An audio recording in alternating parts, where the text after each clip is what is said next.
So today I have the pleasure of sitting down with Kirk Charles, founder of Fit Beyond 40, a subscription exercise program that offers fitness and plant-based cooking classes. Kirk has been a National Academy of Sports Medicine certified personal trainer since 2010, conducting more than 13,000 group and personal training sessions. His work has been featured in the Men's Health magazine.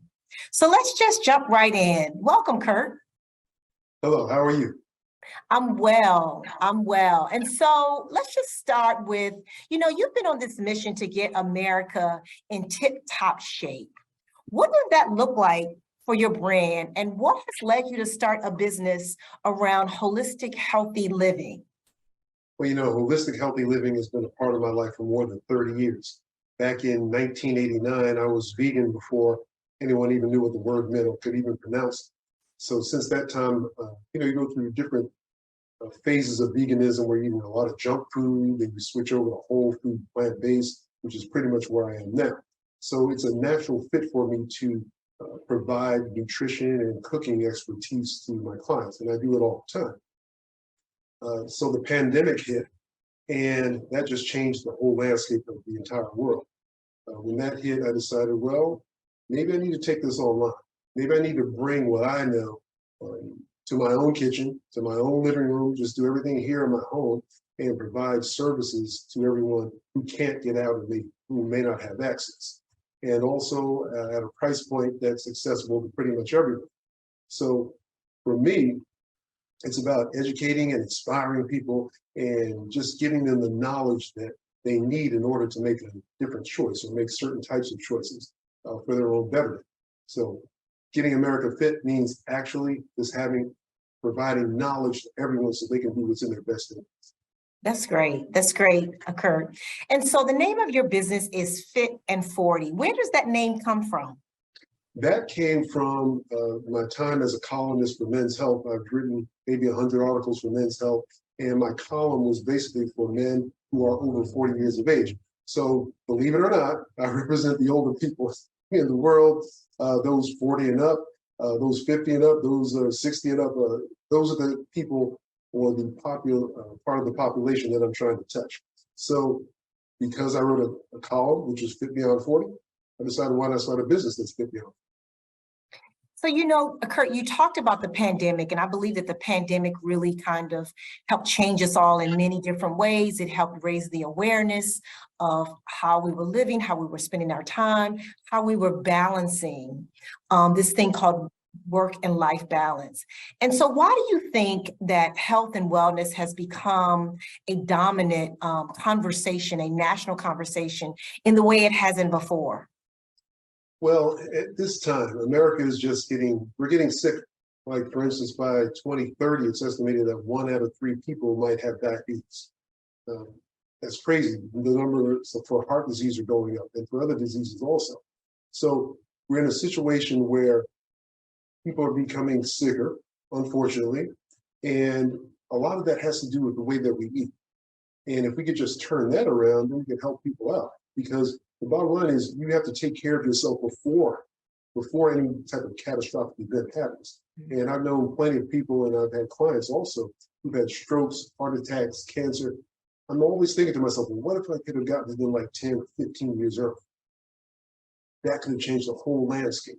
And again, I think most metabolic diseases, which I think are about maybe 70% of all of our healthcare costs, most of those metabolic diseases can be taken care of way before you get to that catastrophic event. You just have to prepare. We need preparation on purpose for the most part. That is so true, Kirk, and I think that this, as you indicated, the pandemic has really helped raise awareness of the things that we're doing correctly, things that we're not doing so correctly, and how we can, what they call course correct. Now, because a lot of the people who were affected during the pandemic, they had like comorbidities. Exactly. Yeah, it's not just maybe the COVID virus that's getting to you. It's maybe because you have heart disease or high blood pressure, or you're overweight. So if we can cure that, then maybe we would not have had a pandemic. Amen. So, this is not your first time at the rodeo. You've had a business before when you were just 25, like 2 years ago. And so what were some of the similarities and differences between the then and the now in terms of, starting a business, some of those roadblocks and challenges that you're seeing then and the now? Similarities would be that it's basically all customer service. You got to give people what they want the way they want it. And a lot of times as an entrepreneur, you may have a dream or a vision. And this is such a great idea. I got to put it out there in the marketplace. I used to be like that. I always thought that, wow, this is a great idea. People will just love it. But that's not necessarily the case. The marketplace is demanding certain things. So back at that time when I was in the court reporting business, there were demands for what I wanted to do or had to do. Then now, as I'm in the health and fitness business, there are still more demands for that. So being able to find that need and fill it. The difference is that now we have social media. And, it was years ago, back in 1989, that I started my court reporting business. We didn't have that. Aside from that, I was basically courting the legal community. So I worked for a lot of lawyers. I worked for a lot of municipalities. But now my population of the people that I serve is basically the general public. So it's different regarding who I'm serving, regarding a business versus an individual. And also social media has just changed the whole landscape also. So you have to become somewhat of a social media expert, or you need to hire one. I am not a social media expert, so I have people that I work with who help me out. And I think that's the most important thing in today's time. But you still, regardless of social media, you can't hide behind social media. You still have to get out there and, get knee to knee with a person eye to eye and just state the case. That's great. Yep. I think that a lot of business owners would agree with you that you have to get out there and meet the people where they are and give them what they're looking for. And so, Kirk, you're not in you're in a business where it's a pretty crowded space. There are lots of personal trainers, lots of fitness instructors, lots of gyms, lots of yoga. I mean, I could go on and on. And so how does your brand stand out differently from everyone else? Well, got to be honest with you. When I'm at the gym, when I did work at a gym, I'm the OG at the gym. I'm the old. Okay. So that definitely makes me different because there are not a lot of folks who get into personal training at an older age. I started when I was 47. I'll be 60 soon. Most of those guys in the gym and ladies, they're young. They're young kids. And for them, it might just be a transition. But for me, this is a way of life. So I have more of an ability to relate to people who are older, who will be 50 and 60. We're talking about taxes and mortgages and politics. When I was younger, I wasn't really talking about all. I was talking about having a lot of fun. So it's different because of the way that I relate to people and because of my age. So also being an example for those who are older. There are many people who have all types of physical infirmities, and a lot of those can be taken care of very easily if we just have a proper plan in place. So age is a big factor for what I'm doing, and it's the main factor because, again, I'm looking to service people who are over 40 years of age. So we're talking about going into middle age, and there are plenty of programs for the younger guys. They have all types of videos and all types of things, but there isn't enough. I don't think there's enough for older individuals. And I think we want some respect. So my job is to give the older folks like me what they need. So you are really kind of addressing that intimidation factor. You're like, don't worry about the young folks. I got you. I can give you what you need here. I'm a testament, right? Let them do their thing. Hey, look, I was young once, but now I'm not. Okay, so let's just face reality. We, as the older population, we need help too. And the older you get, the more things you're going to, be battling, life's challenges, stress, work, finances, all these things that's all coming down on you.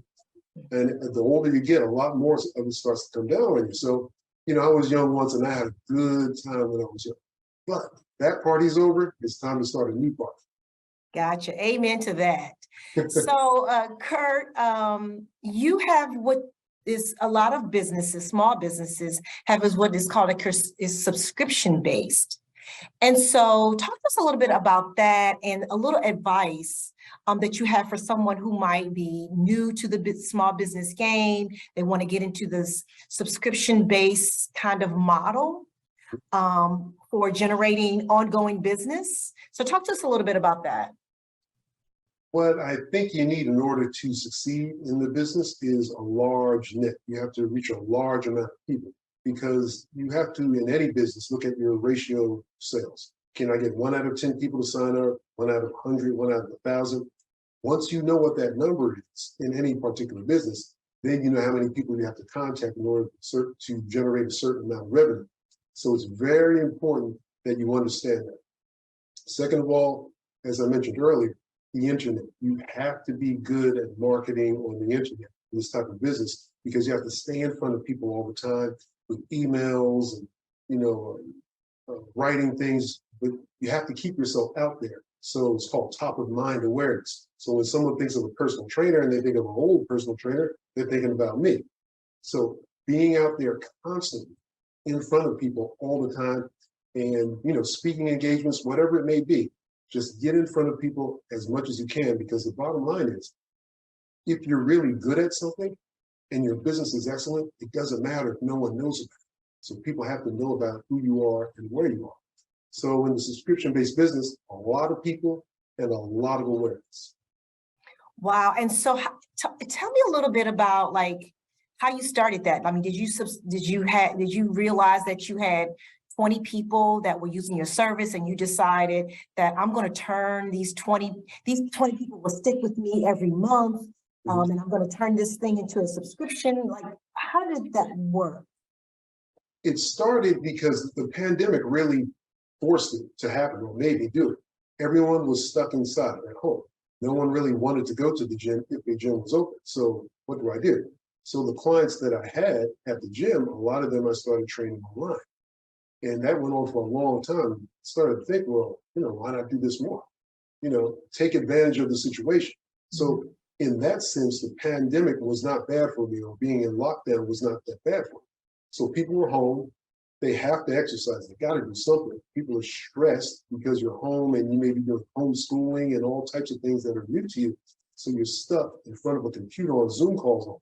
Well, one of those Zoom calls needs to be an exercise and fitness Zoom call. One of those phone calls or Zoom calls that you're on needs to be something about nutrition, because we know that we need that, but we don't know how to get it. So in that sense, the pandemic and the lockdown was great. So the pandemic really kind of forced them to keep coming back. And you didn't have that external distraction, if you will. Pretty much. And now that we're out of the lockdown, pretty much out of the pandemic, people are going out. So now it's more of a challenge for me with the subscription-based business, because people would actually prefer to be at the gym than to be online. But then on the other hand, there might be someone across the country that I want to communicate with, and the only way I could do it would be online. So there are people who are with me now who, we all know that we need exercise. So you can get exercise anywhere, but the expertise that I might bring to the table about plant-based eating, now that's a little different. So again, that differentiates me from pretty much everyone else, because most personal trainers are talking about maybe a high protein, low carb diet. You got to do protein powders and things of that nature. I'm not talking about that at all. I'm talking about just natural whole foods that people have known about for thousands of years. So I'm coming from that perspective as far as healing disease or overcoming any physical infirmities you may have. So that's a big difference as far as I know, because there isn't a large population for people who want to eat like a whole food plant-based.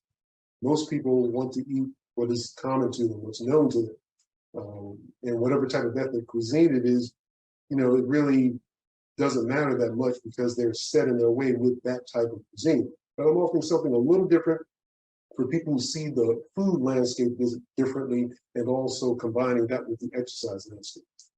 That's great.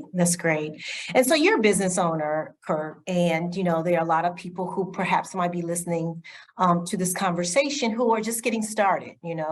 Lots of businesses started during the pandemic because they realized they wanted to turn that passion project into, they wanted to monetize that. And so what do you say about managing your stress? Because we know that launching a business, managing a business is stressful, like making sure you're meeting your revenue and paying yourself and making sure you have food on the table, if this is your full-time gig. And so what do you say to people who are, working for themselves, being their own boss, about managing all that? Well, the most important thing, I guess, is that the purpose of exercise, one of the biggest purposes, is to reduce stress. So you've got to start moving. You can't just sit down all day in front of the computer screen. That just won't work.